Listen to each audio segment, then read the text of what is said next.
Déjeme decirle, yo tengo muchos defectos, ¿verdad? Pero de una cosa sí estoy convencido, y es que este país vale la pena luchar por él. Y yo creo que es poco a poco, cada día que pasa, más y más personas están creyendo lo mismo, que este país vale la pena luchar por él.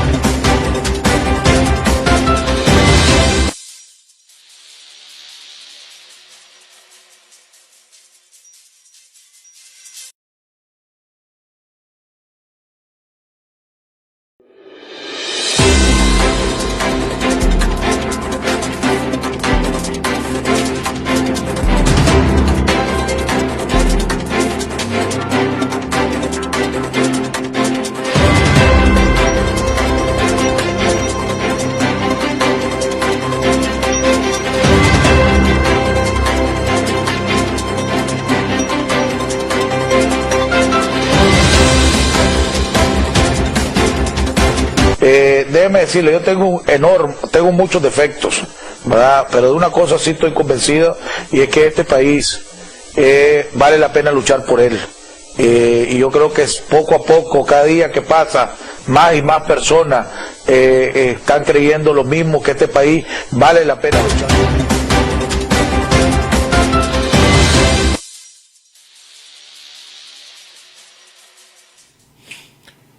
Buenas tardes, amigos nicaragüenses. Gracias por estar nuevamente en este su programa Jaime Arellano en la Nación.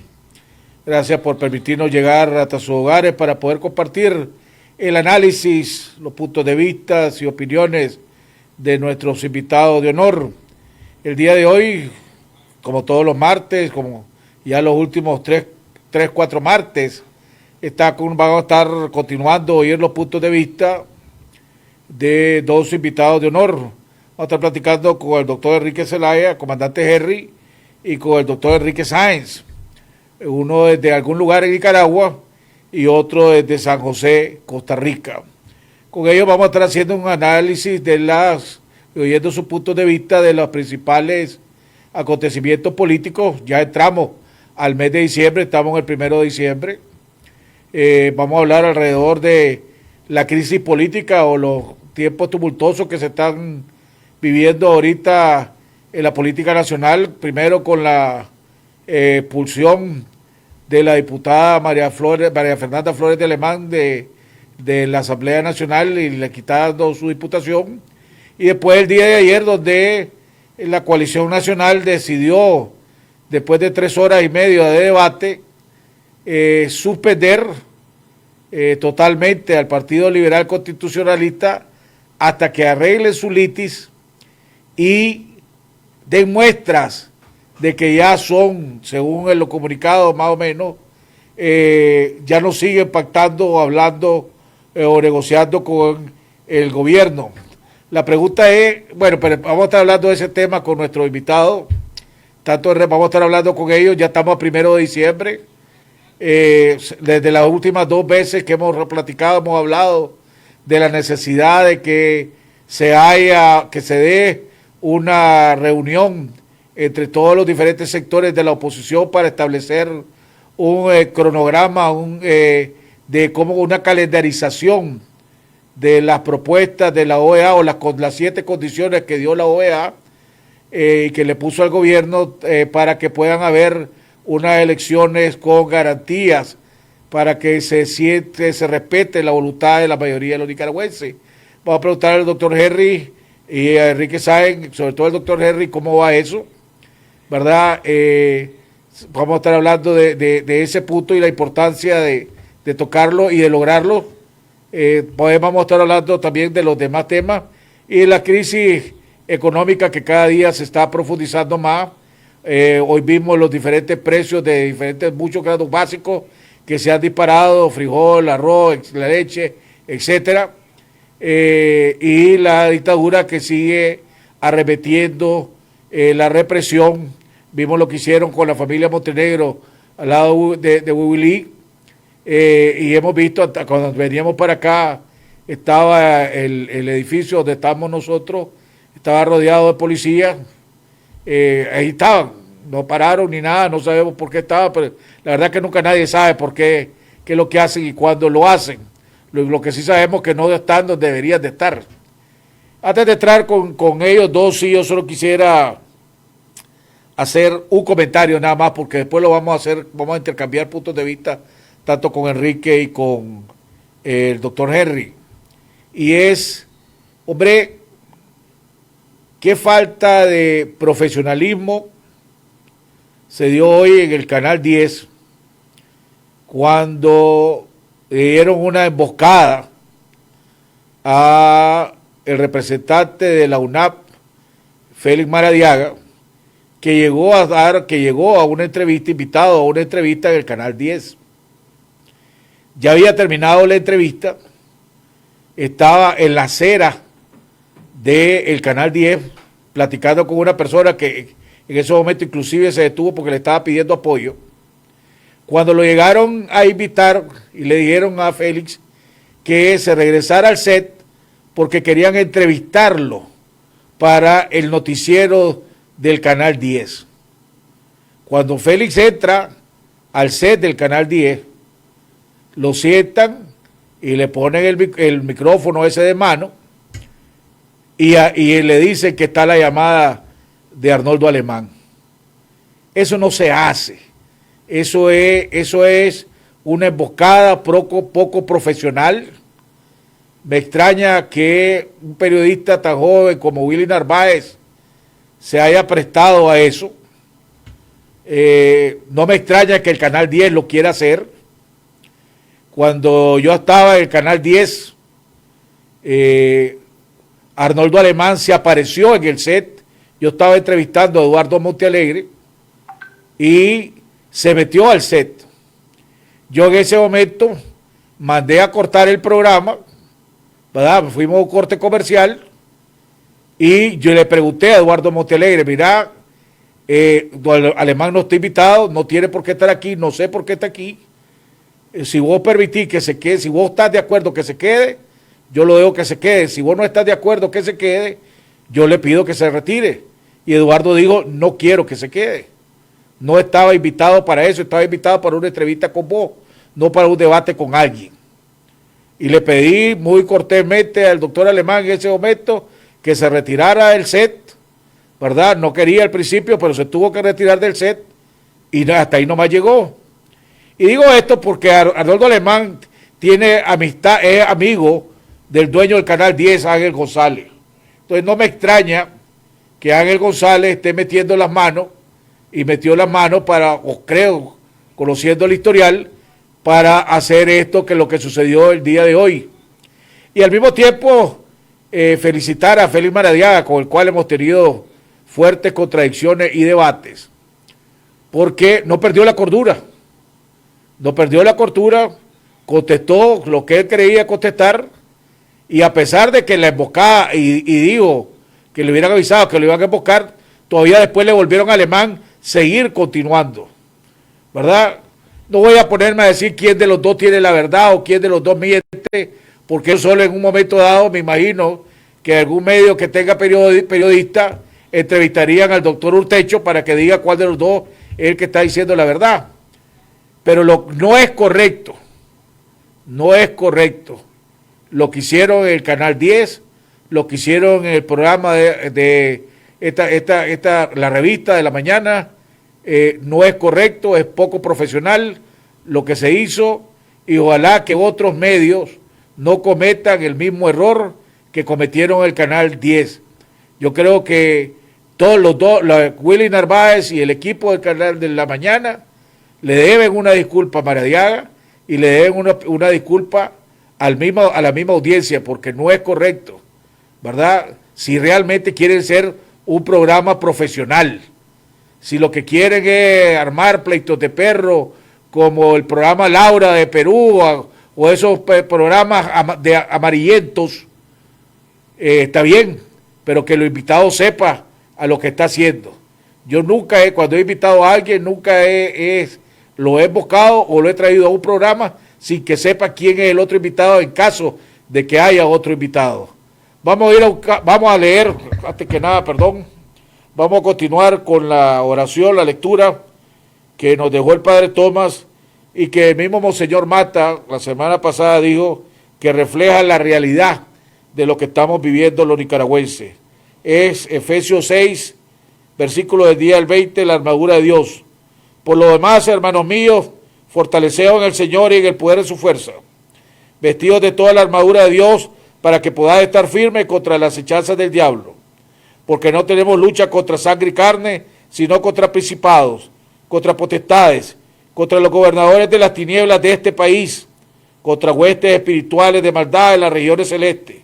Por tanto, tomad toda la armadura de Dios para que podáis resistir en el día malo, y habiendo acabado todo, estar firme. Estad, pues, firmes, ceñidos vuestros lomos con la verdad, y vestidos con la coraza de justicia, y calzados los pies con el apresto del Evangelio de la paz. Sobre todo, tomar el escudo de la fe con que podás apagar todos los dardos del fuego del maligno, y tomar el yelmo de la salvación y la espada del Espíritu, que es la palabra de Dios, orando en todo tiempo con toda oración y súplica en el Espíritu, y velando con ello con toda perseverancia y súplica por todos los santos. Y por mí, a fin de que al abrir mi boca me sea dada la palabra para dar a conocer con denuedo el misterio del Evangelio, por el cual soy embajador en cadenas, que con denuedo hable de él como debo de hablar. Amén. Por otro lado, queremos seguir insistiendo y agradeciendo a toda la cantidad de personas, personalidades, organizaciones, instituciones que cada día que pasa están asumiendo como propias y sumando y uniendo esfuerzos entre todos para la campaña de una Navidad sin presos políticos. Y yo creo que inclusive se debería de hacer y hablar, vamos a tratar de ver si hablar con los miembros de la conferencia episcopal, para que la misma conferencia episcopal hable de esto e inclusive se haga una misa y una vigilia en la catedral, para que haya una vigilia para pedir la libertad de los presos políticos y que haya una Navidad sin presos políticos. Vamos a ir a un cambio y regresamos con nuestro invitado, el doctor Enrique Sáenz, expresidente de partido político, exdiputado de la Asamblea Nacional, director de su programa de televisión, analista económico, analista político, comentarista en su programa, en su mensaje de la radio, en fin, un hombre multifacético, y el comandante Henry, doctor Enrique Zelaya, miembro de la Contra, un hombre luchador que ha arriesgado su vida por este país, arriesgó su vida, sabe lo que es un confrontamiento armado en este país y con una larga historia por la lucha por Nicaragua. Vamos a un cambio y ya regresamos con nuestros dos invitados de honor. Christmas Eve, the lights are glowing in the hallway and in my dreams. El mundo está cambiando, pero las ganas de encontrarnos jamás. Por eso en esta Navidad, sumemos lo bueno. Renová o contratá tu plan postpago con hasta 150 gigas de navegación, YouTube y redes sociales ilimitadas para seguir siempre juntos. ¡Claro que sí! Nicaragua, sí me importa. Por Nicaragua. Soy capaz de escuchar. Conferencia Episcopal de Nicaragua. Bueno, amigos televidentes, estamos de regreso ya en la segunda parte de nuestro programa. Recuérdense todos a sumarnos a una Navidad sin presos políticos. Ya está con nosotros nuestro invitado, el doctor Henry y don Enrique Sáenz. Caballeros, bienvenido al programa como todos los martes. Gusto de tenerlo aquí en honor. Enrique, doctor Henry, para poder diferenciarlo, porque los dos se llaman Enrique. Enrique Sáenz, si querés comenzamos con vos. Comentarios iniciales, mi hermano. El audio.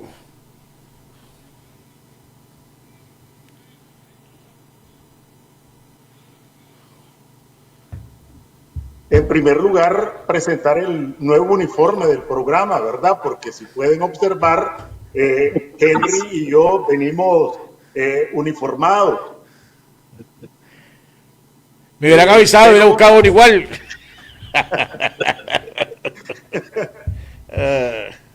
Yo quisiera referirme a un tema un poco distinto, porque hoy, 1 de diciembre, en Costa Rica se celebra un aniversario más de la abolición del ejército.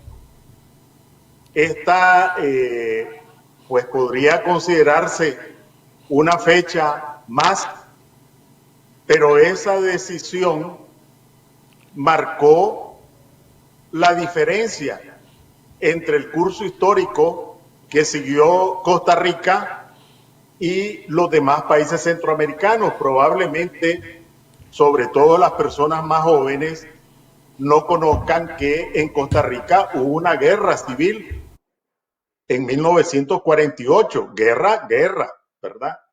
Y quienes triunfaron en esa guerra resolvieron disolver el ejército. Y bueno, han pasado 72 años desde entonces y creo que valdría la pena que conversáramos alrededor de ese tema. Doctor Henry. Bueno, buenas tardes a los dos ustedes, ¿verdad? Y sin más preámbulos, iniciemos el programa. Pues la realidad es que diciembre es un mes muy significativo para los nicaragüenses. Tenemos fechas muy importantes que se realizan y conmemoramos en diciembre y apelando pues a la Virgen María, apelando a que viene Navidad. Hombre, tenemos que tener empatía por los presos políticos. Es una barbaridad que sigan presos. Es una barbaridad que la semana pasada todavía se dieron más muertes, asesinatos. Es una barbaridad que la judicialización de este régimen ha sido terrible, de la protesta. Vimos como un juez en Estelí liberó a alguien que asesinó fríamente, a alguien que solo gritó "Viva Nicaragua Libre". Así que, sin más preámbulos, pues comencemos con las preguntas, a hablar, porque creo que la gente necesita informarse de todo lo que está pasando aquí en Nicaragua. Un saludo a los dos, un saludo a todos los que nos están escuchando y ojalá que esto sea provechoso pues para todos los nicaragüenses. Vos que toquemos el primer tema que quiso poner Enrique, que también, ahora que se está celebrando en Costa Rica el día de que se acabó el ejército en Costa Rica, ¿vos crees, Henry, comandante Henry, vos que ya tú participaste en una confrontación armada en este país, vos recorres el país, ves el actuar del ejército, los señalamientos que han habido de algunos sectores alrededor del comportamiento del ejército, que el ejército lo ha negado, e inclusive ninguna de las dos organizaciones de derechos humanos en su informe ponen al ejército en ninguna mala posición, pues tanto ni el CENIT ni la CPDH. Conviene a Nicaragua, supongamos en esta nueva Nicaragua que queramos construir, ¿conviene en Nicaragua la abolición del ejército? Mira, la realidad que sin darle mucho revuelo, ¿verdad? El ejército nicaragüense en todos los últimos 100 años ha sido sumamente negativo, ha sido una entidad que lo único que ha hecho es absorber mucho de nuestro pobrecísimo presupuesto, le ha quitado presupuesto a educación, a salud, y eso tal vez no es lo más malo, ¿verdad? Lo más malo es de que han venido diferentes dictadores de diferentes orígenes y han utilizado lo que nosotros llamamos aquí en Nicaragua las cañas huecas, ¿verdad? Para imponer su dominio de terror. Entonces, la realidad es que el ejército debería desaparecer en Nicaragua, aunque verdaderamente, por mucho que no queramos, tenemos que tener instituciones que se dediquen a cosas que el ejército debió haberse dedicado.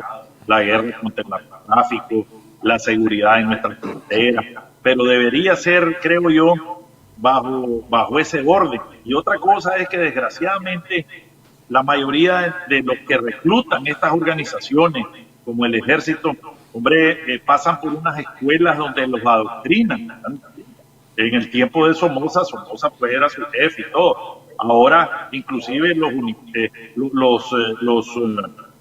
ponen en fila, los hacen decir viva Daniel Ortega. O sea, desde su formación, creo que si acaso en una nueva Nicaragua optamos por una fuerza, que tenemos que tener una fuerza, ¿verdad? Tenemos que tener una fuerza que se dedique a varias cosas que el ejército se dedica actualmente, ¿verdad? Debería de ser personas, nos deberíamos de educar, deberían de ser muy profesionales en las cuestiones de los derechos humanos, de la Constitución de la República de Nicaragua. Y creo que eso cambiaría muchísimo. Y creo que lo hemos tratado de hacer varias veces, ¿verdad? Recuérdense en la guerra antes de Costa Somoza, los mismos cánticos que tenía Carlos Mejía Godoy, ¿verdad? Es más importante una escuela que un blindado batallón, ¿verdad? Desgraciadamente no ha sido así pues en la historia de Nicaragua. Yo sí pienso de que hay que reformar todo lo que es las fuerzas de seguridad pública, hay que darles una nueva luz en las nuevas formas de que tenemos que convivir pues con estas fuerzas, porque las tenemos que tener, ¿verdad? Pero no necesariamente como ha sido estas fuerzas policiales y más el ejército, bueno, que han sido prestos al servicio de la dictadura. Enrique. Sí, yo creo que no se trata de copiarse lo que hacen los vecinos, pero se trata de ver qué es lo que hacen bien y reflexionar y tomar las medidas que correspondan adecuadas a nuestra situación.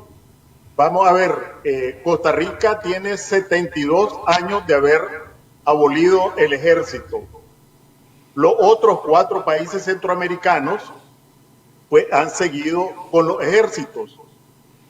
¿Cuántos golpes de Estado ha habido en estos 72 años? ¿Cuántas guerras han habido en Guatemala, en El Salvador, en Nicaragua? ¿Cuántos gobiernos militares han habido en Honduras, Nicaragua, Guatemala, El Salvador? ¿Y qué es lo que vemos por el otro lado? Solo para señalar algunos datos a propósito de lo que señalaba Henry de las escuelas y de los tanques, ¿verdad? En el escalafón de las mejores universidades de América Latina aparecen 3 de Centroamérica y las 3 son de Costa Rica. Ninguna de los otros países. El presupuesto de educación de Costa Rica, solo el presupuesto de educación, es mayor que el presupuesto total de Nicaragua. ¿Cómo vamos a equipararlo en competitividad en el tamaño de la economía? ¿Pero qué tiene que ver eso con lo del ejército?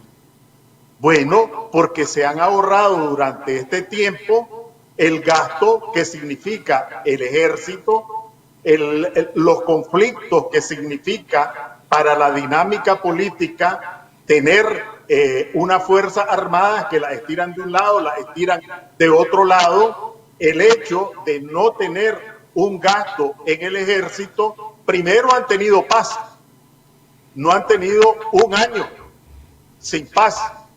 Un país estable, con libertades, con el mayor nivel de bienestar de Centroamérica, con el mayor nivel educativo. Y te imaginas vos cuánto se han ahorrado en estos 72 años sin tener ejército. Tienen policía, ¿verdad?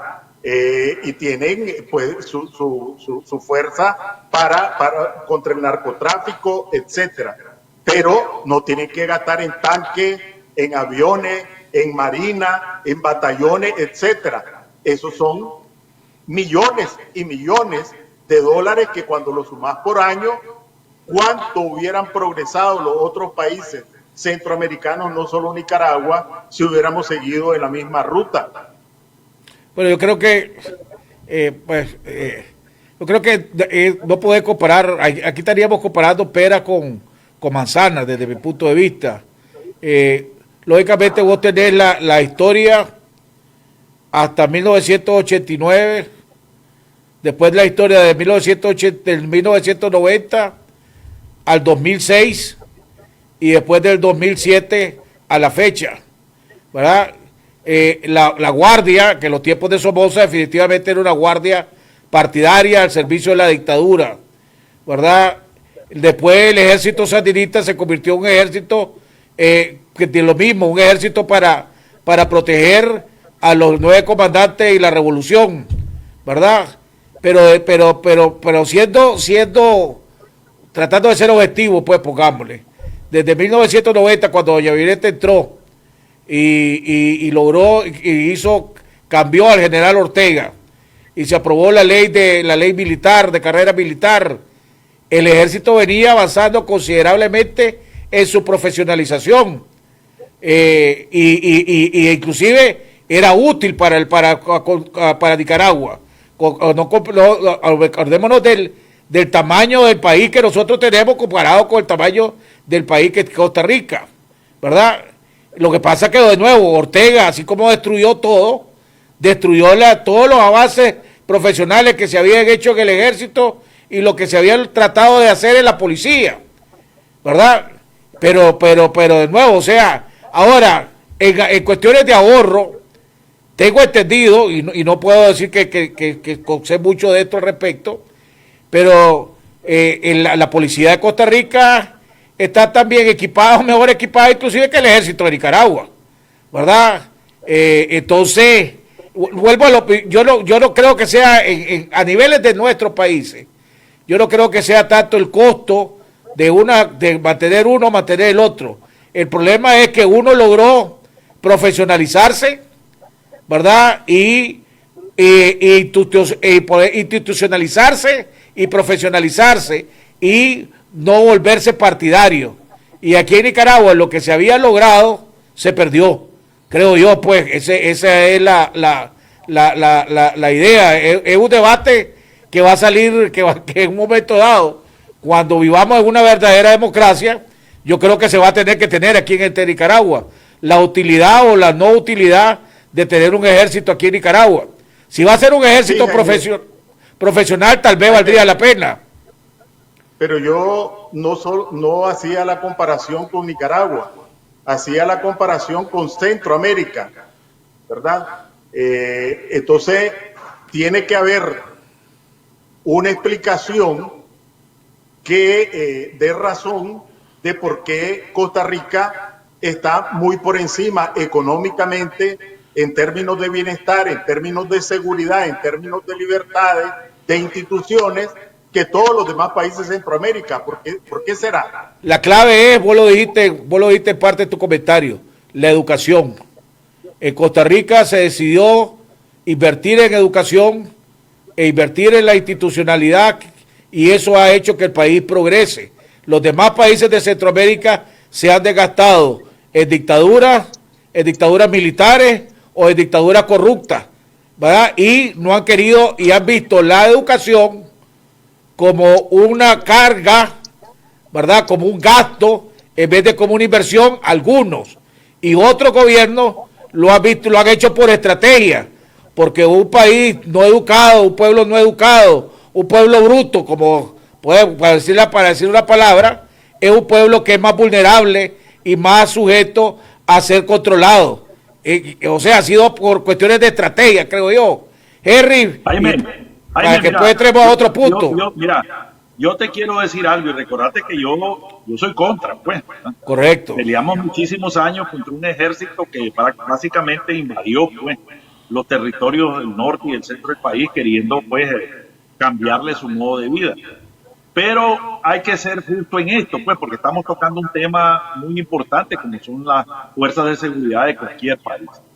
Yo creo que las fuerzas de seguridad tienen que existir, porque es evidente, pues, que hay personas en este mundo que se dedican a cosas malas y pueden tener muchísimo dominio, no necesariamente que sean del ejército, a grandes poblaciones y grandes violadores de los derechos humanos. Y te voy a poner un ejemplo. El mismo ejército que nos atacó durante muchísimos años en el norte y el centro del país fue el que mantuvo el gobierno de doña Violeta. Fíjate bien qué interesante esto, recordate el fenómeno de los rearmados, ¿verdad?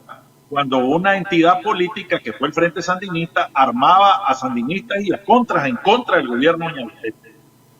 Si no ha sido la decisión en ese momento del ejército de querer profesionalizarse, hombre, el gobierno de doña Violeta nunca hubiera podido gobernar y hacer lo poco que hizo, para bien o para mal. Entonces coincidimos en eso. También recordemos que durante muchísimos años se formó, ¿te acordás? Aquel batallón ecológico. Exacto. Ese batallón era para proteger la reserva de Bozaguá y la reserva Indio Maíz. ¿Qué fue lo que pasó? En un momento dado, ya cuando cae de nuevo unas autoridades que vienen pensando en enriquecerse, en explotar el país, cambiaron todo eso. Por supuesto que engañaron a unos cuantos del ejército y volvieron a morder el anzuelo del 79, ¿verdad? De que estaban peleando pues para una revolución. La revolución continúa, ya no era la revolución a favor de Cuba, sino que era una revolución bolivariana, ¿verdad? Y comenzaron de nuevo a matar a gente. Comenzaron más bien ese batallón ecológico, en vez de cuidar Bozaguá, más bien venían cuidando los furgones y las camionetadas que salían de madera de Tulucucú. Venían encima para que ningún policía los detuviera, pues.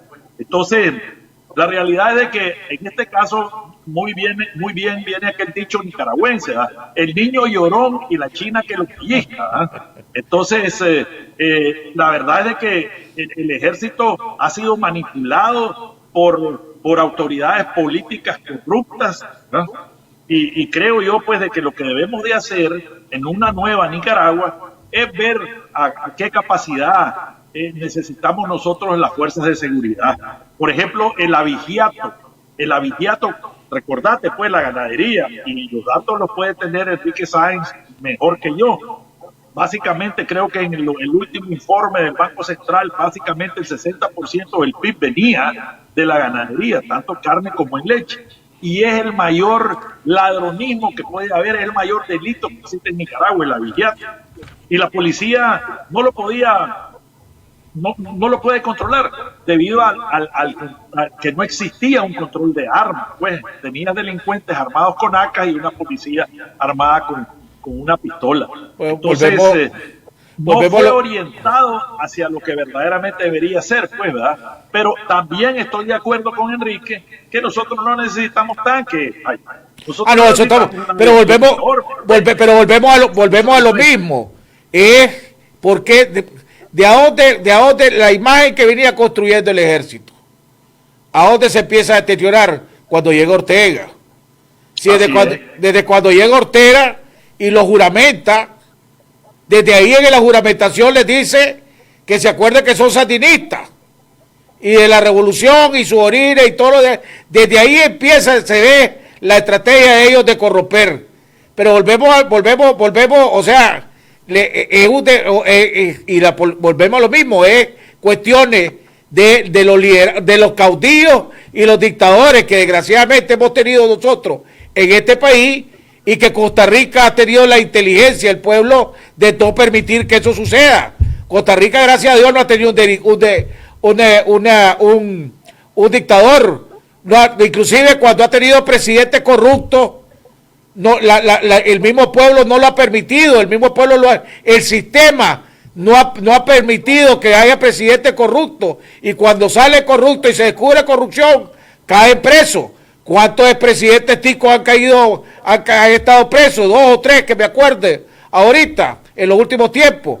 Entonces, de nuevo, y por eso es que la lucha de nosotros creo que va a ser, que estamos teniendo en todo el pueblo de Nicaragua, los que queremos cambio, ¿verdad? Es que esa nueva sociedad, para poder promover una educación y promover una nueva moralidad. Acordémonos que aquí de repente hay una sociedad en que al corrupto le dice vivo y al que no roba le dice pendejo. O sea, desde ahí tenemos que cambiar, pues, ¿me entendés? Pero es un debate interesante que ojalá cuando, vuelvo y repito, haya democracia, cuando la logremos conseguir, va a ser un debate interesante con sus pros y sus contras de lo que cuesta, va a hacer costo contra beneficio. ¿Qué es lo que nos cuesta y qué es los beneficios que trae? Y cuáles van a ser y a costillas de qué sería ese costo. Enrique, pero me gustaría entrar, bueno, si querés ahora comienzo con Enrique, con el doctor Henry. El panorama político, la situación de la coalición el día de ayer, expulsan, que todavía no entiendo, expulsan al PLC por haber corrido a la María Fernanda del PLC. por haber sacado a la esposa de Alemán, la cual no la querían en la coalición, ¿verdad? La sacan, le quitan, la desaforan, y la coalición viene, se arrecha y lo expulsan a esto, ¿verdad? Entonces, quedando en la coalición ahora, con la única casilla viable, con la única casilla que tienen para poder competir en un proceso electoral, si es que se da ese proceso electoral, con una casilla, por lo menos con la percepción de que es una casilla evangélica. Tu opinión y tu análisis alrededor de lo que sucedió en la coalición, lo mismo que sucedió pues en la asamblea desde la desaforación, porque fue después del último programa del martes, ya había sucedido después del programa. Estos últimos acontecimientos políticos en el país, ¿cómo influyen y en qué tanto influyen? El doctor Henry y después Enrique Sáenz. Bueno, mira, como habíamos hablado el martes pasado, definitivamente que la situación pues de política de Nicaragua iba a ser afectada de alguna manera por el efecto de los huracanes, pues, ¿verdad? El efecto de la ayuda que va a venir y que está entrando en Nicaragua va a tener su influencia, pues. Entonces creo que ya comenzamos a ver esos fenómenos. Enrique lo había puesto de que ya había algunos de que se le temblaban las rodillas. Ya vemos inclusive antes de que ha venido la ayuda, y a uno ya se hincaron, ¿verdad? Sí. Desgraciadamente creo de que esto es efecto de esto, pues. La situación política en Nicaragua, ya miro reuniones de varios momias políticas que el pueblo de Nicaragua no tiene buen recuerdo de ellos, ya se están reuniendo, ya están planeando, ya aparentemente dicen que ya hay reales, ya comienzan a organizarse de nuevo, y eso es evidente que ya hay fondos, pues, ¿no? Ya viste a Alejandro el Magnánimo. Ese es uno, pero también aparecieron los pescaditos, también están apareciendo de todos lados, ¿verdad? Y todo el mundo como que se está preparando. Entonces, mira, yo no quiero hacer leña de un árbol caído que es el PLC. Siempre te he dicho aquí en el programa, cuando corrió Fabio Gadea, el PLC lo enterró Fabio Gadea en el PLI cuando corrió Fabio Gadea. No debe ser partido si hubiéramos seguido las normas que estaban para los partidos políticos. No sacó el 3%. Y de ahí para acá ha venido todo un desastre, pero no quiero hacer leña del árbol caído porque hay que ver más adelante. La realidad es de que aquí Daniel Ortega está listando si acaso es que va a dar elecciones. Y es evidente que ya lo vimos, de que lo que vemos en el panorama es de que va a incumplir totalmente lo que le dijo o lo que le está pidiendo la OEA en su 50ª reunión, ¿verdad? Ya eso ya no lo va a cumplir, y no me quiero poner a detallar, pero si tú la lees paso a paso, te dice que no. Y para mí, honestamente te digo que la coalición cometió un error desde un inicio, y no es por haber metido a un partido o a otro. La coalición siempre debe haber pedido una casilla nueva, como lo dice perfectamente en la declaración de la OEA. Nosotros debemos de ir en una casilla donde no tenga la menor cola. Si de por sí la mayoría de los actores que están en la UNAP, en la Alianza Cívica, en la coalición, ya tienen su cola, una más grande que el cocodrilo más grande de Marítimo, y otros por lo menos una cola de una lagartija. Bueno, esa es la verdad, y así los mira el pueblo nicaragüense. Entonces, esto lo que estamos viendo es un reflujo, ¿verdad?, de que pase lo que pasa, porque yo no estuve en las negociaciones estas del PLC, pero es evidente que Daniel Ortega no va a poner a sus diputados a favor de alguien sin querer cobrar algo. Y si no lo hizo, lo que significa es de que ya te llenó, primero los que sacaron ya están llenos de lodo, ¿verdad?, por no decirte otra cosa. Y los que se quedaron también ya los llenó de lodo. Ese, sea verdad o sea mentira, no me quiero meter a eso. Entonces, la realidad es de que para mí la coalición debería haber hecho un grupo de reformas, que ya te lo he dicho en el programa, son de dos tipos. Las constitucionales, que requieren dos legislaturas, que nadie habla de ellas, ¿verdad? O sea, aquí quiere decir de que el 45% no va, ¿verdad? Porque la que está actual es la que le favorece a Daniel Ortega. La diputación regalada, que fue un acuerdo entre Alemán y Daniel, tampoco la vas a quitar, ¿verdad? Tercero, en la... Pero tampoco la OEA la pidió. ¿Perdón? Tampoco la OEA la pidió. No la pidió, pero nosotros somos las que lo tenemos que traer a colación. Yo creo que la OEA te describe un panorama en el cual lo que ellos están diciendo, que para qué ellos son, cómo ellos definen una elección libre, justa y transparente. Eso es lo que te está diciendo en el documento si vos lo lees, pero somos nosotros los llamados a hacerlo. Y la coalición te hace un grupo pro reforma, donde sacan unas reformas que sí son buenas, pero no te las calendarizan. O sea, ¿para qué nos interesa a nosotros que cambien los magistrados 2 meses antes de las elecciones? ¿Para qué van a revisar un padrón electoral cuando ya no va a valer la pena? Y encima de eso, recordate, Jaime, que partamos de que el gobierno de Daniel Ortega, antes de que escribieran la resolución, dijo que no lo aceptaba. Quiere decir que no lo va a cumplir. Ok, pero ese ya trate a otro tema que lo vamos a tocar más adelante. Enrique, tu análisis alrededor de los acontecimientos políticos alrededor del PLC y de la coalición el día de ayer y lo que sucedió un día después, la semana pasada, perdón. Mira, voy a utilizar una frase que es bastante común. Esta es la crónica de una muerte anunciada. Ya esto, incluso yo recuerdo, lo que no recuerdo la fecha, es cuando vos anunciaste, cuando te saliste de la coalición, que ese proyecto pues estaba condenado a desintegrarse. ¿Hace cuánto fue eso? Bueno, 3 meses, 3, 4 meses. Por lo menos 3 meses. Entonces, realmente la coalición desde que nació traía plomo en el ala. Y yo aquí me voy a convertir en entrevistador y te voy a preguntar a vos, ¿verdad? Porque aquí estamos acostumbrados a tirar la piedra y esconder la mano. ¿Quiénes tomaron la decisión de incorporar al PLC en la coalición? La UNAP y la Alianza Cívica. Saberlo. La UNAP y la Alianza Cívica. Es importante saberlo, ¿verdad? Pero tienen nombre y apellido, ¿verdad? ¿Quiénes tomaron esa decisión? Porque fue un error que si solo lo estuviera para la dirigencia de la Alianza Cívica, perfecto, que lo paguen. O de quienes tomaron la decisión que ni siquiera sabemos.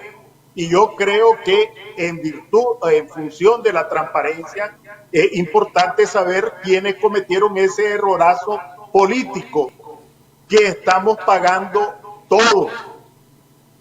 La coalición, la decisión se tomó en enero. La coalición se constituyó el 25 de febrero. ¿Cuánto ha pasado? Marzo, abril, mayo, junio, julio, agosto, septiembre, octubre, noviembre. 9 meses. Y unos días más. Y todavía sigue desgranándose. El PLC es una expresión, pero ya tuvimos la separación de movimientos juveniles, lo que pasó con el movimiento campesino, la separación de la Alianza Cívica, la fragmentación de la Alianza Cívica, etcétera. Es decir, nos han hecho perder el tiempo miserablemente por más de 9 meses y siguen tan campantes, con presos, con exiliados y con Ortega cabalgando en su propio carril, como que si no tiene, y aparentemente no tiene, competencia. Entonces, si aquí quienes toman las decisiones no acarrean con los costos, por lo menos el señalamiento, por lo menos que lleguen a decir, señores, me equivoqué o nos equivocamos, ¿por qué nosotros vamos a creer que no se van a volver a equivocar? Eso por un lado, hablando de la fragmentación y esto, que Ortega está en palco y su mafia gozando, ¿verdad? Mientras los nicaragüenses están sufriendo. Ahora, concretamente con el PLC, a mí me llaman la atención varios hechos, ¿verdad? Y entonces, ¿y por qué votó la bancada del Frente Sandinista por la desaforación de María Fernanda Flores? ¿A quién apoyó el Frente en esa jugada? Porque teóricamente no tenía que importarles, ¿verdad? ¿Y por qué pusieron todos los huevos en esa canasta? Yo no me puedo quedar diciendo, yo no sé, quién sabe qué sería. Si el Frente lo hizo, el Frente está de por medio.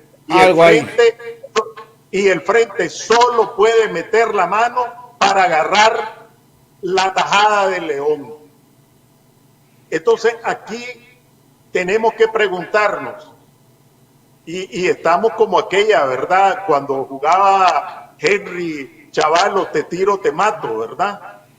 Es decir, en estas condiciones el PLC es una casilla confiable para la oposición o pasó a ser ya parte del esquema de control del sistema electoral por parte de Ortega, que le permitiría tener presidente de todas las juntas receptoras, primer miembro de todas las juntas receptoras y segundo miembro repartido entre sus satélites, y ahí ya puede cambiar a 2, 3 magistrados, pero si tiene el control de ese sistema electoral, allí no va a pasar ni moscas, ¿verdad? Entonces creo que es muy importante, más allá de los errores que tienen que asumirse, que ahora sí, yo creo que lo que habíamos hablado antes, ya es momento de hacer un emplazamiento a estos señores, que si solo ellos perdieran, perfecto, ¿verdad? Pero el asunto es que hay sufrimiento detrás de esto, centenares de miles, porque no solo sufren los prisioneros, sufren los exiliados, pero los más de 2 millones de nicaragüenses, cabezas de familia que están en condición de desempleo o subempleo, es una angustia cada noche, cada mañana, porque no sabes qué le vas a dar de comer al chaval. Ese también es sufrimiento. Entonces creo que llegó el momento de emplazar a esta gente de que tengan un poquito de seriedad, de responsabilidad, de generosidad por último. Por eso yo, mira, con la pregunta que vos hiciste, cuando yo entré a la mesa multisectorial, que no se había todavía oficializado la coalición, ya los partidos políticos estaban adentro.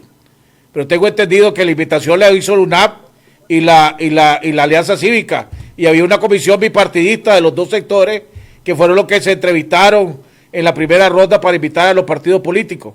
Y da la casualidad que en ese momento, aunque, ¿verdad?, C por él le dijo que ellos no entraban a la coalición porque no creía conveniente que en ese momento los partidos políticos pertenecieran a la coalición y que los partidos políticos deberían de ser invitados si es que se da un proceso electoral, pero si no se da un proceso electoral, que más bien era crear conflictos dentro de la coalición. Esa fue la posición o el argumento que usó C por él en ese momento para no entrar a la coalición y seguir siendo aliados de la Alianza Cívica. Ahora, yo creo, como vos decís, el Frente Sandinista no hace nada de gratis, brother, ¿verdad? Yo creo que ahí se gustó usando la misma palabra que creo que vos usaste, el niño que llora y la china que lo pellizca. Al Frente le interesaban dos cosas, creo yo. Primero, ratificar y mandar el mensaje de que los escaños son del partido, no son de ninguna persona. Y al respaldar la solicitud de María Aidé, ahí ratifican y vuelven a ratificar que los callos son del partido.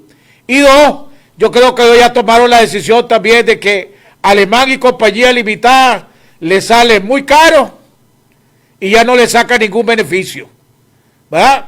Entonces, ahí se gustaron las dos cosas. Lo que yo sí creo que lo que hubiera podido haber aprovechado, porque María Aidé ya se le venció el periodo.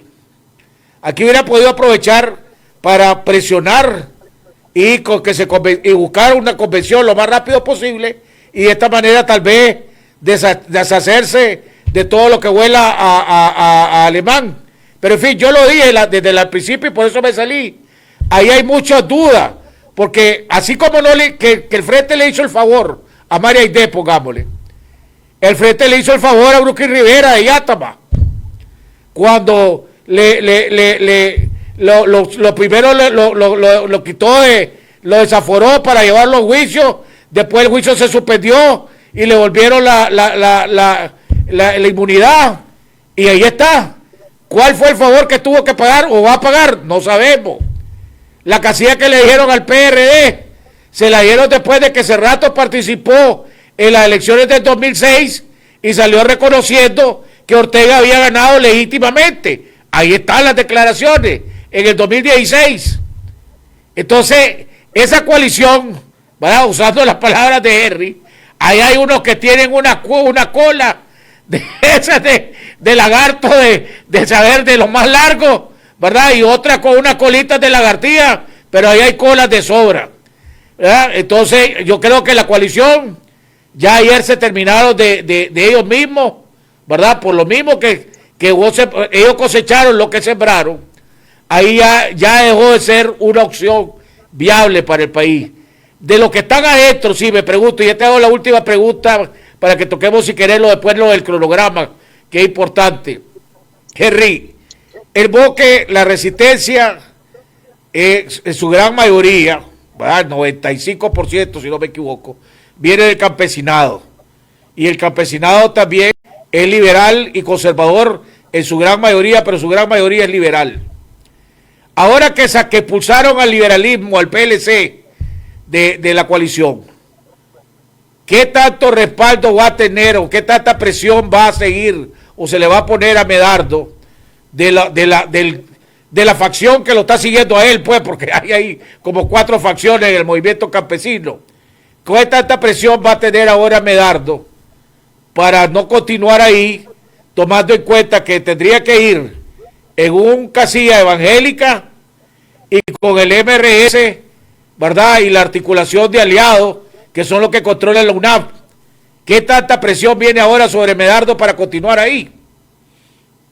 Mira, Jaime, lo que te puedo decir yo es de que el campesinado nicaragüense desde los años 80 lo que siempre ha querido apoyar, y recordate pues que todos nosotros apoyábamos a la posición interna de Nicaragua. En ningún momento la contra dijo vamos a hacer un gobierno nosotros, sino que la contra se formó para que existieran elecciones libres, justas y transparentes, y en su directorio, aunque no lo elegimos nosotros directamente, porque estábamos metidos pues en la campaña militar, pues vos viste que ahí había una diversidad de todos los partidos políticos. Entonces, creo que desde entonces el campesinado nicaragüense y la contra especialmente ha apoyado a todos los grupos o a cualquier grupo que vaya a favor de la democracia, la libertad de credo, la libertad de expresión y la economía libre. Entonces, creo yo de que eso no ha cambiado. Yo te quiero decir algo. En ningún momento, yo varias veces lo dije en tu programa, y varias veces me preguntaban a mí en los Estados Unidos y me decían, pero si ustedes tienen líderes buenos, porque hay líderes, candidatos, buenos. Entonces yo les decía, pero el pueblo nicaragüense, el campesinado, la contra, no lo sigue porque saben eso, Jaime, esa gente de San José Bocay, de Guatlala, de la Concordia, de San Rafael del Norte, sabe cómo nos han robado las 6 últimas elecciones. Entonces, por mucho que le pongas un partido político por mucho que le pongas candidatos, no los va a seguir porque ya el campesinado sabe que no hay manera de ganarle a estas narcodictaduras financiadas con capital de narcotráfico, mañosas, que se unen con pocas personas de saco y corbata en cualquier partido político y lo que hacen son farsas electorales. Ese es el punto. Aquí ningún campesino va a seguir a nadie si no sabe de que su voto va a contar, porque ya se lo han dado, ya esto es una película que la han visto 6 veces. Entonces, aquí no, desde un principio, ¿cuántas veces te lo dije? El error de la coalición fue haber metido a unos partidos políticos que jamás iban a despertar el interés para que la gente participara o se sacrificara, especialmente sabiendo en procesos electorales anteriores que ellos son los que han puesto los muertos. Ellos no olvidan los muertos del Carrizo, ellos no olvidan los muertos de Darillo, ellos no olvidan todos los golpes y las presiones. La pregunta es, ¿viene presión sobre Medardo o no viene presión sobre Medardo del campesinado? Mira, yo te voy a decir algo. El campesinado, y esto pues, yo no quiero quitarle los liderazgos a nadie, porque no es mi misión, pues. Aquí tenemos un error. Cuando hablamos de Nicaragua, el liderazgo del campesinado, muchas personas solo se refieren al campesinado de la Franja del Canal, lo cual pues, ahí está Medardo, hay varios pues, de los que están ahí, inclusive un muchacho nuevo, Francisco Díaz, que también tiene un montón de gente, pero ese no todo es el campesinado. ¿Qué pasó con el campesinado que perdió 10 años durante toda la guerra? Los de Mayotte. No, por eso te hago la pregunta. El campesinado. Entonces, siempre ha tenido esa presión, Medardo. Okay. Esa presión la va a tener y cualquier persona, no solo Medardo. El campesinado lo que quiere es ir a un proceso electoral que no cree que el Frente Sandinista lo va a dar. Fíjate bien, yo te lo he dicho varias veces en tu programa. Ellos, la mayoría, cree que solo a balazos va a salir Daniel Ortega. Eso es lo que cree. Pero está dispuesto, si acaso se da un proceso electoral firme, con condiciones, hombre, el campesinado respondería y apoyaría y a muchos, tiene muchos candidatos que pueden ser, pero no va a apoyar a nadie en algo que desde previo ya saben que va a ser otra farsa electoral. Esa es una verdad. Ni el PLC, ni a ningún partido político que está ahí, a ninguno. Todos tienen, como te dije, largas colas con el campesinado. Entonces, esa es la realidad que vivimos en Nicaragua. Debido a eso, es que nosotros lo que queremos hacer es calendarizar esto para que el pueblo de Nicaragua... Ya vamos a entrar a ese punto, para aprovechar la experiencia de ustedes dos y los conocimientos de ustedes. Enrique, vos fuiste presidente del MRS y después te saliste del partido porque viste que no seguía las recomendaciones que vos habías puesto, que inclusive supuestamente para finales de este año iban a cambiar de nombre del MRS y al final quedó en pura especulación, nunca cambiaron de nombre. Pero pero conocés la figura que manejan el MRS,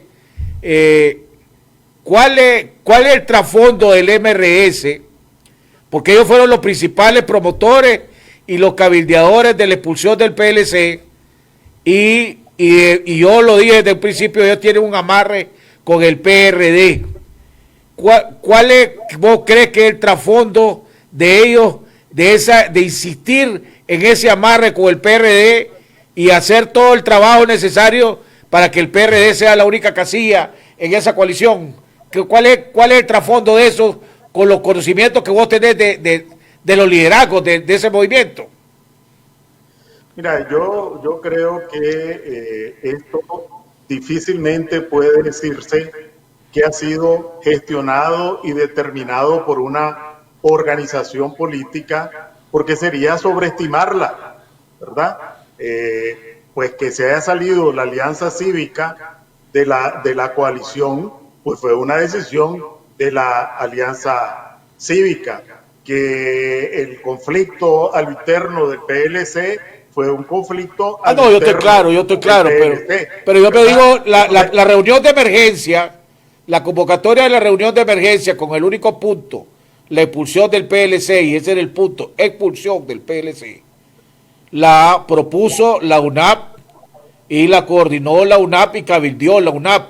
Entonces, por eso es que te hago la pregunta, pues, ¿qué crees vos que sea el trasfondo de esto? Mira, por un lado, no es una novedad. Yo escuché declaraciones el lunes pasado de distintos líderes, ¿verdad? E incluso ayer, el domingo, en esta semana, igualmente se habló de ese tema y prácticamente moros y cristianos, y la prueba está que la decisión fue unánime, ¿verdad? No fue ni de mayoría, fue unánime. Creo que el punto es que prácticamente era insostenible ya la presencia del PLC, con independencia de lo que pensara una u otra organización. Por un lado, ya se había rechazado la opción que representaba, por así decirlo, Arnoldo Alemán, porque no aceptaron que María Fernanda presidiera una comisión. Ya habían rechazado la representación de María Aide Osuna porque se mencionaba de que pues estaba en arreglos con el Frente y la ejercía Miguel, y ahora Miguel aparece pues que no se sabe exactamente dónde está. Difícilmente era sostenible, y de hecho eso venía debatiéndose desde hace meses. Ok. Entremos al punto entonces ahora de la... Solo te quiero decir algo, Jaime. Ajá. Solo te quiero decir algo ahí. Mira, alguien vendió la idea, ¿verdad?, de que como iban a ir a un proceso electoral, como esta gente pues de la coalición ha creído firmemente que Daniel Ortega va a dar elecciones, no sé cómo han creído eso, ¿verdad?, que van a dar elecciones libres, justas y transparentes. Entonces ellos soñaron de que el PLC tenía una red de correos, de gente que pues, le podía servir para cuidar las mesas electorales, y además, como estaba diciendo Enrique, recordate que el segundo lugar, debido al pacto que se dio, pues el bipartidismo, pues ellos se reparten entre el que gana, y el segundo lugar se reparten la mitad de los presidentes de cada una de las 14,000 y pico de urnas electorales. Tener garantizado entonces, la presidencia y el primer miembro. Claro, entonces mira, ese es el sueño que tuvieron, pero la realidad es de que no se fijaron que el PLC, como te repito, pues aquí hay que darle honor a lo que sucedió antes, y hay que tener eso claro.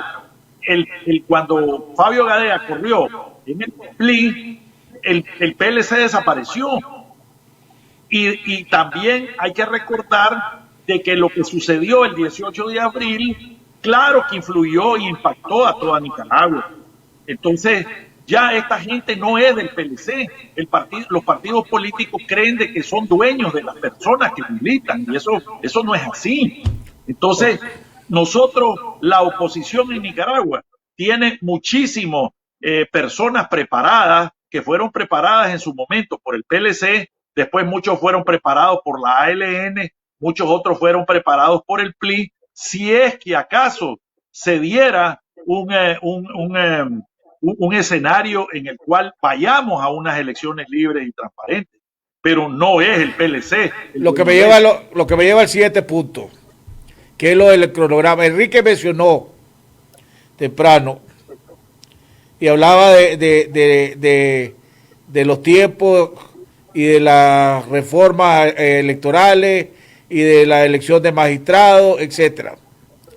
Y hemos venido insistiendo en la necesidad de llegar a un mayor consenso posible de un cronograma para las condiciones que puso la OEA, los 7 puntos que puso la OEA, porque ya hay muchos puntos que pareciera que ya no se van a poder dar, pues, como es la reforma del porcentaje mínimo para ¿cómo se llama?, para ser candidato para ganar la presidencia, o la diputación regalada, o que los escaños no sean del partido. Todo eso son reformas constitucionales que se necesitan 2 periodos y ya estamos a 15 días de que cierre la sesión de la Asamblea Nacional y no se oye nada por el estilo. Lo que me lleva a la siguiente pregunta, sí, y quiero hacerle a ambos porque los dos tienen experiencia en esto también. ¿Cuáles son las condiciones mínimas que se puede realmente competir contra Ortega en un proceso electoral? Y le hago esta pregunta antes de entrar al cronograma y al lugar, ¿cómo se puede hacer? Porque me decía un embajador hace unos días que da la casualidad que estuvo aquí en las elecciones de Doña Violeta, que cuando Doña Violeta había 2 cosas clave, una cosa clave, era la observación nacional e internacional, y que eso era lo más vital, que hubiera una observación nacional e internacional masiva, y que ya con una observación nacional e internacional masiva, y limpiando el padrón electoral para que no voten muertos, decía el embajador, con la popularidad que tiene la oposición en este país o la impopularidad que tiene Ortega, eso debería de bastar para competir contra Ortega. Y me dijeron, por ejemplo, en el gobierno, cuando Doña Violeta compitió y la resistencia aceptó de desarmarse, pues no seguir la guerra hasta el proceso, eso es lo único que contaba Doña Violeta, con una observación nacional masiva e internacional, nacional e internacional, y con todo el mundo encima de las elecciones en Nicaragua. ¿Coinciden ustedes todos con esos puntos de vista de este embajador o no coinciden con este punto de vista? Enrique y después el doctor Henry. Yo no coincido con ese punto de vista, ¿verdad? Y hay razones contundentes, pues no es una cuestión de opinión, ¿verdad? En primer lugar, tenías 23,000 hombres armados. Armados. Yo no sé si Henry dirá que son más o que son menos, pero lo que aparece en el informe final de la CIAD es que entregaron su arma 23,000 combatientes, arma de guerra. En segundo lugar, tenías en el Congreso norteamericano la discusión sobre la continuidad de la asistencia a la resistencia. No era sanciones a DNP o a Enimport o alguna de las empresas que existían. No. Fondos para la resistencia. Tenía a todos los países centroamericanos, ¿verdad? Comprometidos y encima. Tenía a toda Europa, tenía a América Latina. No son equiparables las condiciones. Y aquí voy a decir más, ¿verdad? Porque yo he escuchado 2 cosas con las que no estoy de acuerdo. Y no por opinión, sino que por hecho. Yo he escuchado el argumento, es que eso es lo que va a apoyar la comunidad internacional. Como que si la comunidad internacional es un ente de piedra que no se mueve. Si así fuera, estuviéramos con la resolución que adoptó la OEA en junio del 2019 y un año después adoptó otra, ¿verdad? Entonces ese argumento de que es lo que va a pensar la comunidad internacional, en primer lugar como que se adivina en el pensamiento de la comunidad internacional y en segundo lugar esas son realidades políticas que cambian.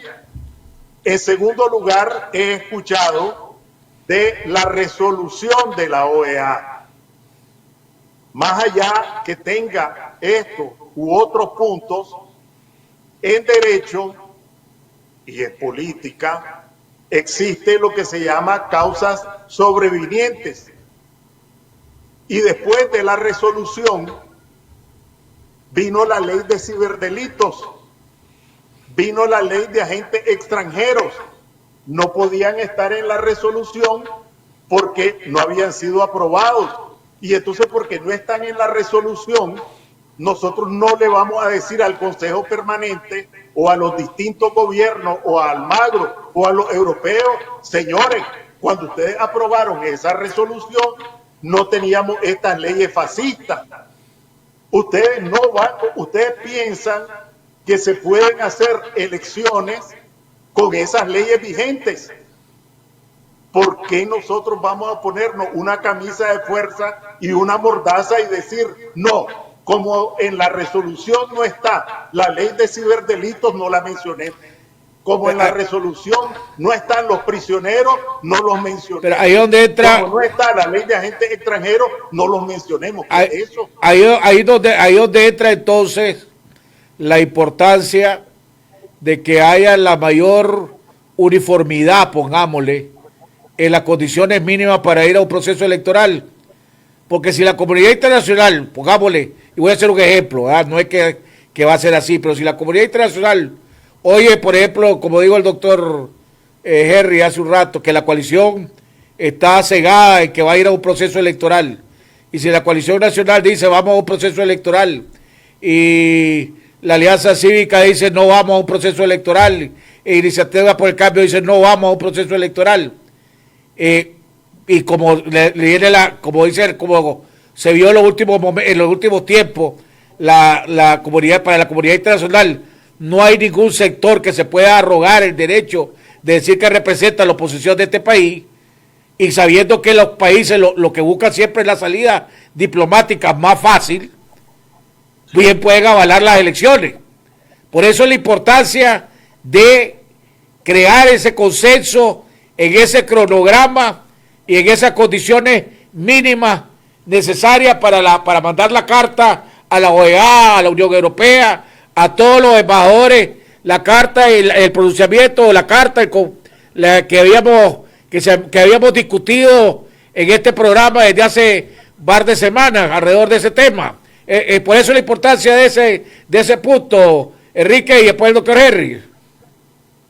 Bueno, estamos claros, ¿verdad? Porque efectivamente, y aquí hemos hablado, lo que sí es que la comunidad internacional debe recibir un discurso y un planteamiento unificado, porque efectivamente, si unos dicen, para mí basta la observación internacional y el padrón, y otro dice, a mí liberación de presos políticos, padrón electoral, Consejo Supremo Electoral, observación internacional, derogación o suspensión de la aplicación de las leyes fascistas. Bueno, tienen que conciliarse, tienen que ponerse de acuerdo, y allí yo sí estoy de acuerdo que ya estamos tarde, ¿verdad? Lamentablemente hemos tenido estas desgracias, ¿verdad? Y como ciudadanos estamos en el derecho y en la obligación de emplazar a quienes decidieron voluntariamente colocarse al frente de estas organizaciones a que actúen en correspondencia con esa responsabilidad. Henry, sí, es indispensable que se pongan de acuerdo. Estas son las condiciones, aunque no vayan juntos, pero que tengan el mismo discurso. Y estas son las líneas rojas, sin las cuales, si no se respetan, no vamos a ver elecciones en Nicaragua, sino una farsa, y en consecuencia no participamos. De tal forma de que sí, me parece que estamos en tiempo, aunque un poco tarde, y no solo nosotros, así como el tema de los prisioneros políticos, porque en esto nos vamos todos en el saco, las distintas organizaciones, los distintos liderazgos, las distintas expresiones ciudadanas, tenemos que hacer un coro alrededor de esto. Henry, como vos que has estado trabajando y hablando por teléfono y comunicándote y reuniéndote con diferentes organizaciones, ¿cómo va de avanzado el tema de lograr esa famosa reunión que los tres hemos estado de una manera u otra buscando cómo se consigue una reunión con las diferentes organizaciones para trabajar, a ver si se logra poner de acuerdo en ese cronograma? Bueno, mira, Jaime, solo te quiero decir antes de contestarte tu pregunta, ¿verdad? Sí, mira, la resolución de la OEA, a pesar de que nosotros demostramos, y ha sido demostrado, de que la ilegitimidad del régimen de origen, ¿verdad? Y si no fuera de origen, entonces es en funciones, que eso lo sé, entre el artículo 20 y 21, ahí está claramente, solo que no lo querés mirar. Pero de todas formas, la resolución te toca puntos vitales, como decía Enrique. Yo estoy totalmente de acuerdo con Enrique. Las condiciones no son alguien que venga un embajador ahí medio trasnochado y te diga, tienes que aceptar unas condiciones mínimas. ¿Y por qué? Si Nicaragua nos ha costado demasiado. Y regresando a la plática de lo de Costa Rica, si a eso nos ponemos, Nicaragua es uno de los países de Centroamérica y cuidado de Latinoamérica que ha tenido tanta guerra buscando la libertad, que le ha costado muchísimo a nuestra población. ¿Cuántos muertos tenemos desde hace rato buscando la libertad y la democracia? Y creo que eso es lo que nosotros tenemos que representar. Ahora, cayendo de nuevo a lo que hizo la OEA, te lo dice, reiterando con preocupación de que no ha liberado los presos políticos. Inclusive te menciona de que, observando con alarma la preocupante tendencia a utilizar la legislación para intimidar amenazas a los miembros de los grupos prodemocráticos y la introducción de las leyes a agentes extranjeros, otra ley de delitos de odio, y estos proyectos de ley, según la CIDH, socavan el ejercicio de la protesta social y la libertad de expresión, y después resuelven como 7 puntos en los cuales te delinea exactamente lo que la comunidad internacional desea. En ningún punto te dice, hombre, si aplica el 1 y el 2, no importa, pues te los aplica todo. Y es más, te dice la resolución que Nicaragua está violando desde el primero hasta el 6º artículo de la Declaración de la Carta Interamericana. Entonces, nosotros como nicaragüenses no debemos de pedir menos de lo que nos merecemos. No porque Daniel Ortega es un criminal reincidente, nosotros vamos a optar por agachar la cabeza de él. Ahora, ¿qué es lo que nosotros tratamos de hacer ya para tu pregunta? Nosotros quisiéramos que en vez de esos partidos zancudos que ya andan pidiéndole dinero y empresarios que ya andan pidiéndole dinero a Daniel Ortega, el dictador, para que haga de nuevo una farsa electoral, nos juntemos y por lo menos pidamos lo mismo que la OEA te está diciendo para que nos mantengamos en el mismo carril de lo que te están diciendo. No comparemos la situación del G20, es totalmente diferente. Fíjate bien algo. Aquí te dice de que es necesario de que den, y te lo voy a leer así literalmente, dice de que ellos tienen que aceptar, el gobierno tienen que aceptar ya te lo voy a leer, solo déjame ver que te lo encuentre, que y dice, instar al gobierno de Nicaragua a que acepte el despliegue amplio y efectivo de misiones de observación electoral integradas por observadores internacionales independientes. Ese es el resuelve número 2. Solo este punto se contrapone totalmente a la ley que ha pasado de los ciberdelitos y todo eso ahorita, porque ya eso está penalizado y que ya va a entrar en vigencia, entra en vigencia como a mediados del mes de diciembre, después de ser publicado en la Gaceta.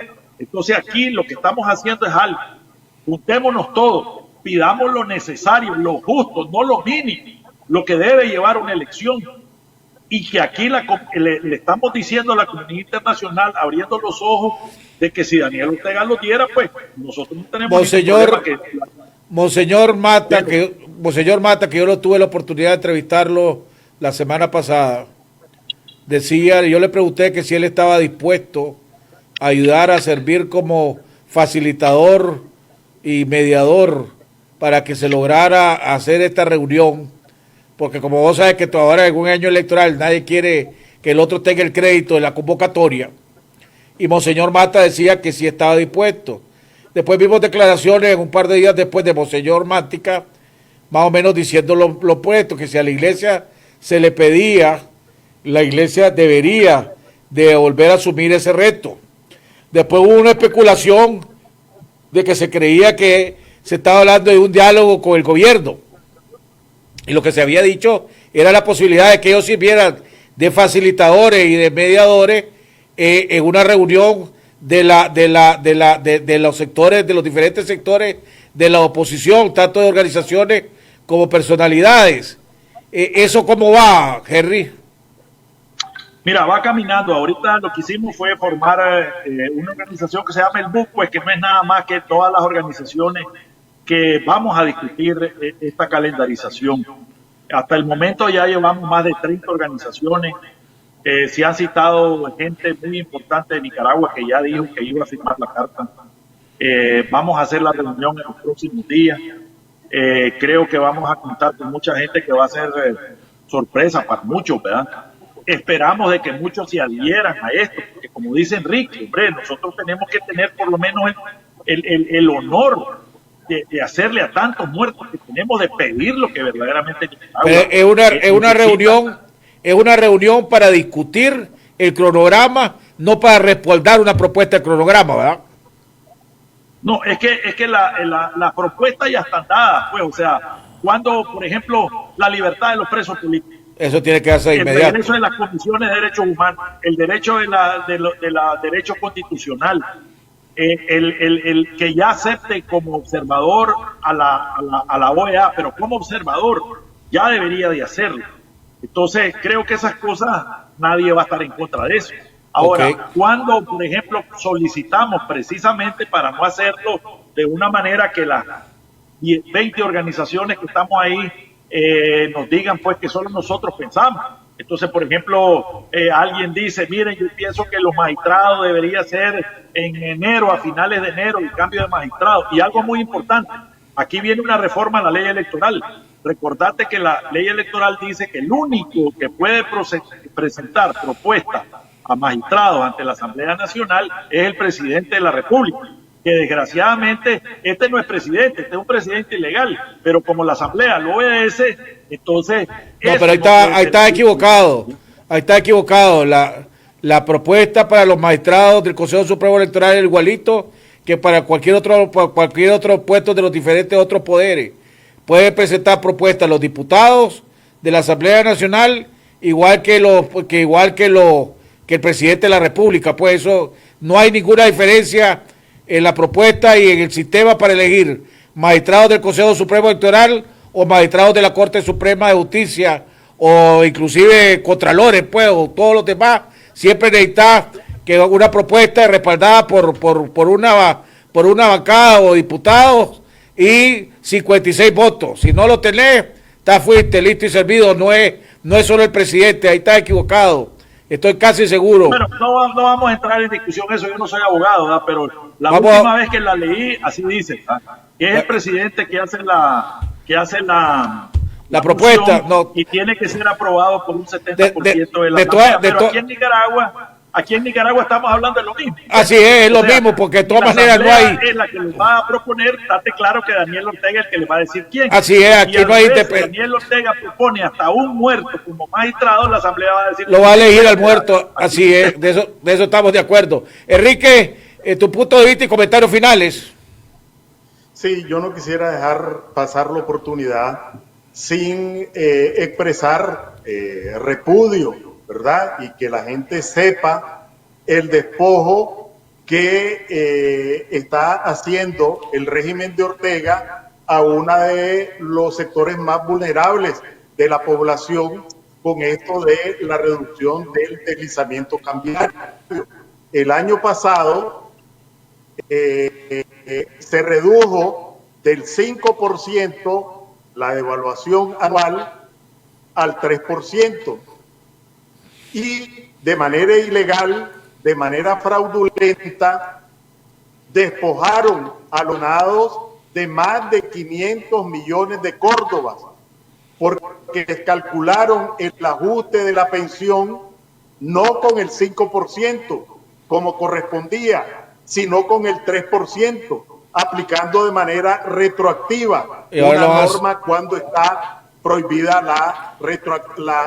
la retroactividad de la ley.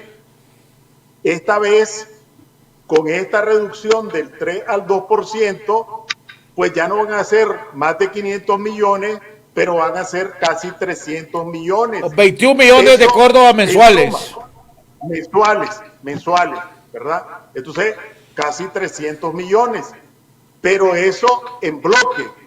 Pero a un pensionado que recibe una pensión de 5.000 córdobas, 50 córdobas que le quiten, ya le están quitando 2 tiempos de comida. Ya le están quitando las medicinas, porque además es mensual, ¿verdad? Porque ya el ajuste te lo dejan de una vez y en los meses siguientes va a ser con eso. Lo segundo, porque también fueron perjudicados el año pasado y son pegados este año las familias receptoras de remesas. Cuando vos tenías el deslizamiento al 5%, pues vos tenías tus cordobitas con los $200, con los $100 que te mandaban. Con la reducción del deslizamiento, pues ahora la gente de las remesas, con el sacrificio de los nicaragüenses en el exterior, van a recibir menos córdobas. El Banco Central, tanto el año pasado como este año, dice que esta reducción del deslizamiento cambiario es para favorecer el poder adquisitivo de los salarios.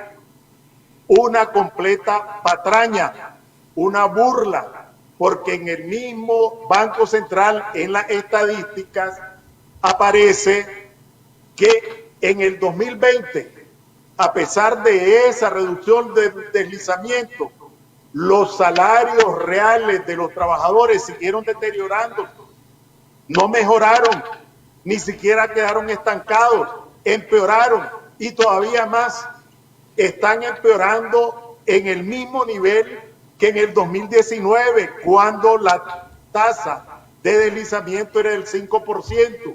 O sea, son mentirosos. Tal vez en la próxima, porque ya no hay tiempo, lo profundizamos.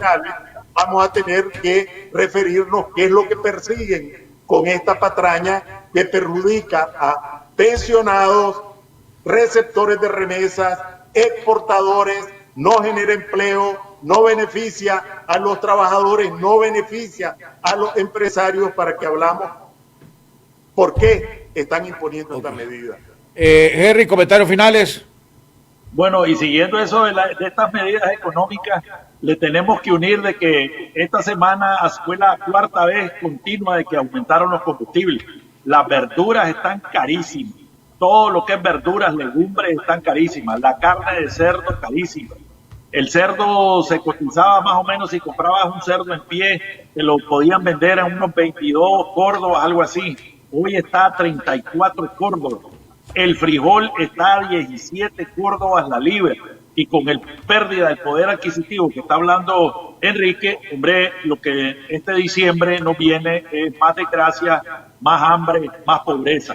Y no quiero irme sin solidarizarme con la familia de los Montenegro y todos los presos políticos. La familia Montenegro, 4 muertos.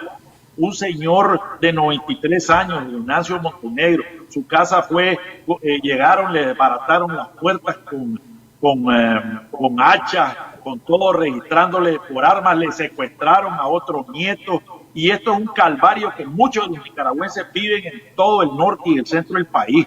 ¿Cómo no se van a prestar las organizaciones, por favor, todas, UNAP, todos estos candidatos de saco y corbata, métanse a calendarizar las reformas si es que quieren verdaderamente un cambio aquí en Nicaragua? No estén pensando en sus candidaturas. Aquí Daniel Ortega ninguna candidatura quiere. Aquí el que se preste a eso, están los partiditos, PLIUM, APRE, todos esos están queriendo recibir dinero y engañar al pueblo. Así que le digo a todo el campesino, no se meta, por muy campesino que sea uno, que vaya al PLC. El PLC está muerto como están todos los partidos. Aquí debemos de pedir una casilla y nos debemos de juntar y que cumpla la comunidad internacional con lo que ha firmado, y nosotros también nos tenemos que decidir, que cuando nosotros nos decidamos, ahí se termina el régimen de Daniel Ortega. Esa es la única realidad que hay aquí en Nicaragua. Bueno, yo le agradezco al doctor Enrique Sáenz, ¿verdad?, por su análisis, sus comentarios, el debate y la información que te dieron. quedamos para el próximo martes nuevamente a esta misma hora. Vamos a ver si ya se habrá dado la reunión o que estamos todos los tres nosotros insistiendo y que el pueblo quiere que se dé, por lo menos en ese sentido, de ponerse de acuerdo en un cronograma de las condiciones mínimas para que se cumplan las condiciones mínimas para ir a un proceso electoral. Que Dios los bendiga y acuérdense, amigos televidentes que nos están viendo, que seguir apoyando, promoviendo, incentivando y sumando gente para la campaña de una Navidad sin presos políticos, y nos unimos, como lo dijimos al principio, nuestra solidaridad y nuestro respaldo y nuestra condena para la policía y de esta dictadura contra la familia Montenegro al lado de Huibilí en el norte de Jinotega. Que Dios los bendiga y nos vemos mañana en otro interesante programa aquí en Jaime Arellano en La Nación. Enrique Sáenz, doctor Henry, como siempre un honor tenerlo en el programa. Cuídense y bendiciones.